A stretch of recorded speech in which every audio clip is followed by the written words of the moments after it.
E aí, tudo fantástico com você? Hoje, nesse episódio do Fantástico BR, eu vou falar do surgimento, do nascimento da literatura infantil brasileira.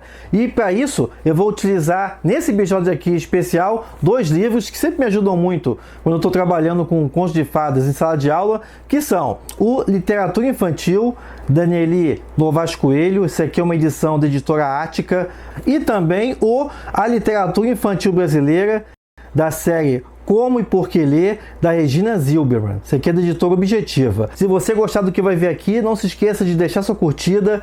Se não está inscrito, assina o canal, deixa a curtida para o vídeo e para o canal circular ainda mais. E também, quando se inscrever no vídeo, ativa o sininho das notificações para ficar inteirado do que rola aqui no Fantástico Cursos, certo? Então, vamos lá. Quando a gente está falando dos primeiros momentos da literatura infantil no Brasil, a gente volta lá para a virada do século XIX para o século XX e a gente vai perceber que a fantasia nacional surge a partir das mudanças na sociedade brasileira, principalmente desse crescimento do cenário urbano. Pois, com a chegada da República e da Primeira República, vamos lembrar que vai de 1889 até 1930, você vai ter a ascensão de uma classe média urbana que começa a ter mais meios para se educar melhor, para ler mais e também, obviamente, para educar os filhos, né? Mas cadê o livro? Cadê os livros para essa molecada?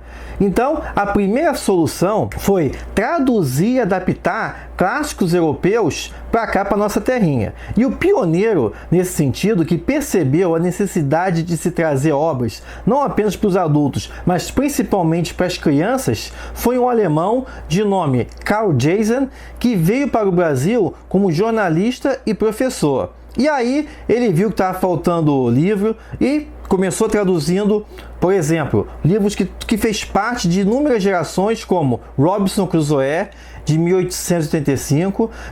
1885 foi quando foi publicado no Brasil, que Robinson Crusoe é lá de 1719. Ele também não apenas traduziu, mas adaptou aqui para o público infantil o Viagens de Gulliver, em 1888. Também publicou, a partir da tradução dele, As Aventuras do Celebérrimo Barão de Munchausen. Essa foi uma edição que saiu em 1891.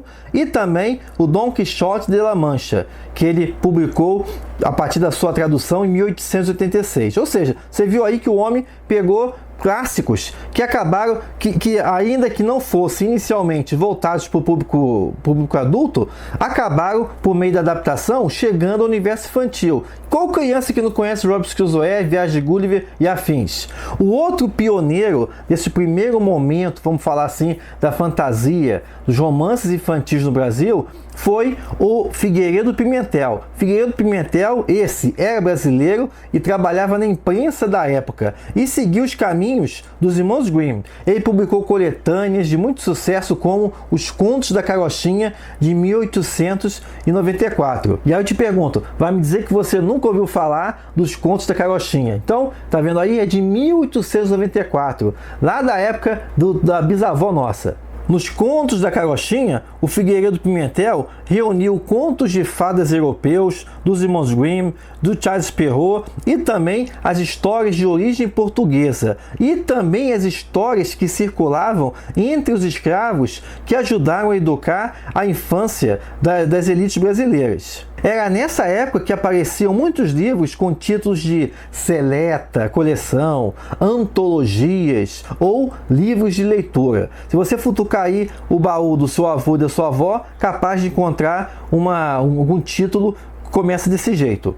E aí chegamos a Monteiro Lobato, com A Menina do Nariz Arrebitado, de 1921. Lobato também dialogou intensamente com os clássicos dos romances para crianças, como Alice no País das Maravilhas, Pinóquio e Peter Pan, e levou muito dessa estrutura para o Sítio do Pica-Pau Amarelo. Aí a gente vai observar essa fusão do real com o maravilhoso a partir do olhar da fantasia da época, com personagens que habitavam evitavam o mundo real e se deslocavam para outra realidade. Falei disso em detalhes em um dos episódios da série O que é Fantasia. Dá uma olhadinha aí em cima. Em A Menina do Nariz Arrebitado, de 1921, vamos ver um Lobato ainda com a filosofia materialista, positivista, de separar bem os terrenos da fantasia e do mundo real. Por isso que no fim da narrativa, a Narizinho, quando ela está lá no mundo ainda do Reino das Águas Claras,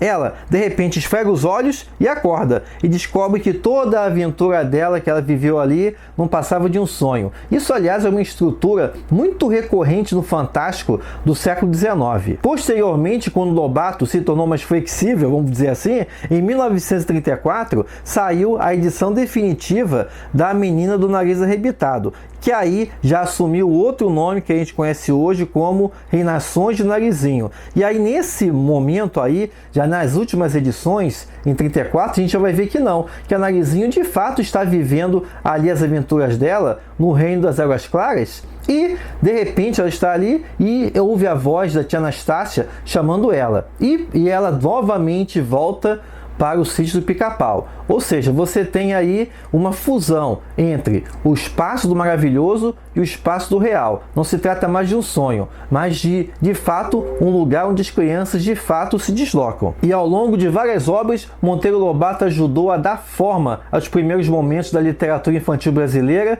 e a encantar várias gerações. E esse trabalho que ele começou lá com A Menina do Nariz Arrebitado, em 1921, ele foi terminar com os 12 trabalhos de Hércules, em 1944, ainda na seara aí do sítio do Pica-Pau Amarelo. Eu mesmo, meu primeiro contato com mitologia grega foi com a adaptação da Rede Globo dos anos 80 do sítio do Pica-Pau Amarelo, aí com essa aventura dos 12 trabalhos de Hércules. E não perca o próximo episódio da série Fantástico BR, que eu vou falar de um dos primeiros escritores de ficção científica de um caráter mais pulp no Brasil, do início do século XX, que foi o Berilo Neves. Aí no vídeo eu vou falar daqui dessa obra, A Costela de Adão, olha a edição, olha o estado da obra. E também do Berilo Neves, no século XXI.